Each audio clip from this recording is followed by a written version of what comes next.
A very good o'clock, dear students. Here I am Nikita ma'am, your geography teacher. Students, today we are going to start the explanation of our next chapter and the last chapter, that is human resources. Okay, so in this chapter we are going to study what are human resources, what is the distribution of population in India in the form of rural-urban population, geographical distribution and sex ratio.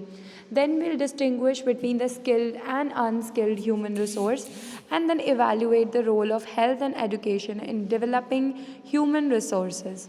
Assess the impact of skilled human resource on socio-economic development and the initiatives taken by the Government of India for the development of our workforce.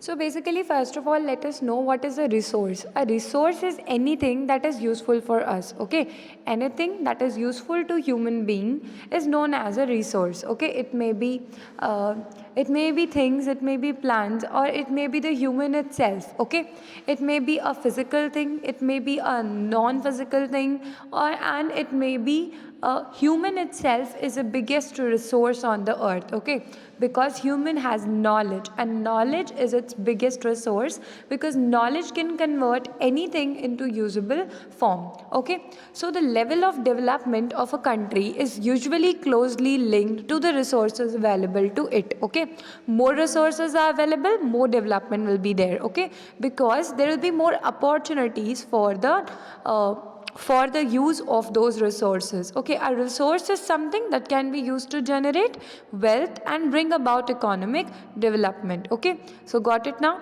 It is used to generate wealth and it is used to bring about economic development in the country. That is called a resource.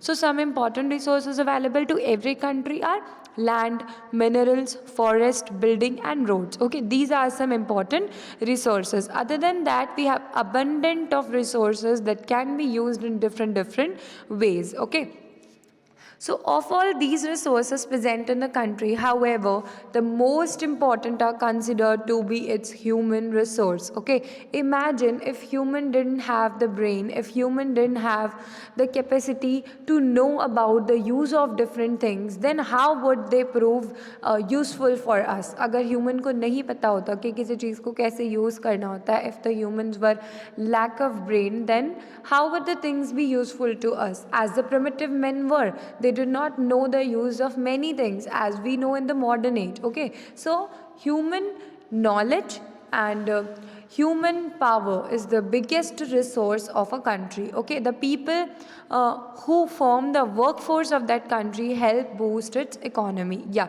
people not only in terms of knowledge but also in the terms of their physical work help boost the economy of a country. Okay, they also act as the workforce in the country. If you imagine if there were not enough people who used to work for us, then how would we manage the all the activities that are needed to carry our daily life smoothly, right?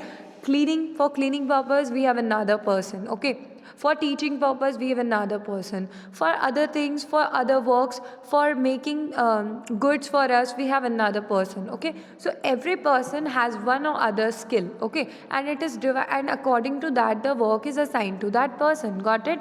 If it was not divided into persons, then how would it be possible for us to manage all the things at a time? Got it? So this is because only humans can use all the resources and ensure maximum productivity, thus paving the way for the creation of wealth. Okay, means the human can utilize every resource to its maximum, and India with its large and diverse population is rich in human resources. Okay, so any country which has a large population, it means that it has a large workforce and it means more and more knowledge. Got it? So in this chapter we look at different aspect of India's population. Let us see population distribution in India. So India, with a population fast inching towards 1.4 billion mark, is the second most populous country on the earth. We all know after China, India is the second most populous country. And if we talk about geographical distribution of people around the country, then the density and distribution of population across the country is not uniform. That we have already studied many times, that the distribution of population is dependent upon some factors. Okay, what are those factors? According to the 2011 census of India, the population density ranges from 17 persons per square kilometer in Arunachal Pradesh to 11,297 persons per square kilometer in Delhi. Okay, you can see what a huge difference is there in the density of population. So as I told you, it depends upon some factors. It's the climate, it's the terrain, it's the nature of the land, it's the availability of resources, transport, employment. Many factors are there that contribute to density of population in an area. Okay, so if we look closer, certain patterns emerge. The distribution of population we'll see is closely associated with geography. As I told you, many factors are there. So regions with hilly and difficult terrain are sparsely populated. It means less populated. The places, the areas which have difficult landform या terrain like mountainous region are sparsely populated. Like Mizoram has only a population density of 52, Sikkim 86, Manipur 122, Himachal Pradesh 123 and Jammu and Kashmir 124. These are some areas. Life in these areas is challenging. Okay, this is because transportation, communication are very difficult. Cultivation is not easy. Climate can be harsh. There are fewer employment opportunities. Okay, as I mentioned that all these factors determine the place that is chosen by people to live. Okay, obviously the people will choose that place which will be most suitable for them, which will be most facilitated for them. Okay, where all facilities will be available and which is suitable from the aspect of climate and everything. Okay, the vast northern plain on the other hand are heavily populated, because already we have studied why these are the most densely populated areas, because of their flat land. Okay, fertile soil, agreeable climate. It means climate is also good, better connectivity. Okay, because of the flat land there's dense transport network. This makes the location more attractive. Okay, and added to these factors are better economic opportunities because of the industrial development here. Okay, for example, places like Chandigarh, these have a population density of 9,252, right? Bihar has 1102 and Uttar Pradesh has a population density of 828. These have high population densities. The coastal plains offering the same advantages are thickly populated as well. Okay, means the areas near the coast have the most favorable climate, right? इनका climate तो सबसे ज़्यादा favorable होता ही है. And also the soil is fertile because of the presence of water. There is a flat land, there is good network of transport. Okay, so these are offering the same advantages and hence are thickly populated as well. Like Puducherry, Kerala, for instance, are very densely populated. So now you understood what are the factors that affect the density of population, that is distribution of population in different areas. Okay, now let us talk about the rural urban distribution of the population. So according to 2011 census of India, 68.84% of India's population lives in rural areas. Okay, as we all know, India is known as a country of villages. Okay, so there is a large proportion of the population living in the villages, that is 68.84% according to the 2011 census, and remaining 31.16 live in the urban areas. The rural urban distribution of population varies across the country, so that is also varying across the country.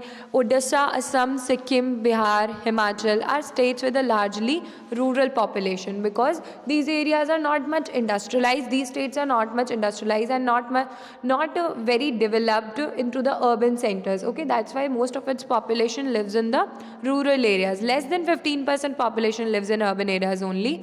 Whereas the states of Delhi, Tamil Nadu, Goa, Mizoram, Maharashtra, Gujarat are the most urbanized. The case is opposite in them because of the extreme industrial, the phenomenal industrial development with an urban population ranging between 97.5% in Delhi and 42.58% in Gujarat. Okay, so there's this huge proportion of population living in the urban areas because of the availability of facilities. In recent years, the rate of urbanization has been growing rapidly in India. People have been migrating. We have studied migration in the second chapter. What are the some factors of migration? There are some push factors and there are some pull factors. Okay, push factors when there's a lack of availability of employment opportunities or good education or good health facilities or good accommodation facilities in the rural area. Then people migrate to urban areas. Okay, for job, for studies, for health purposes, many purposes are there. So that's why the urbanization and the urban population is increasing. This is the first time since independence that the urban areas in India have registered a higher growth rate than in rural areas. Okay, the steady migration from villages to cities is a result of better infrastructure. As I told you, these are some pull factors, that the cities are having good infrastructure, job opportunities are very good, living conditions found in these urban areas are also very good. Okay, that's why these areas are getting much of the population from the rural areas. Okay, that's all about today. We'll continue the chapter in the next video. Till then, thank you.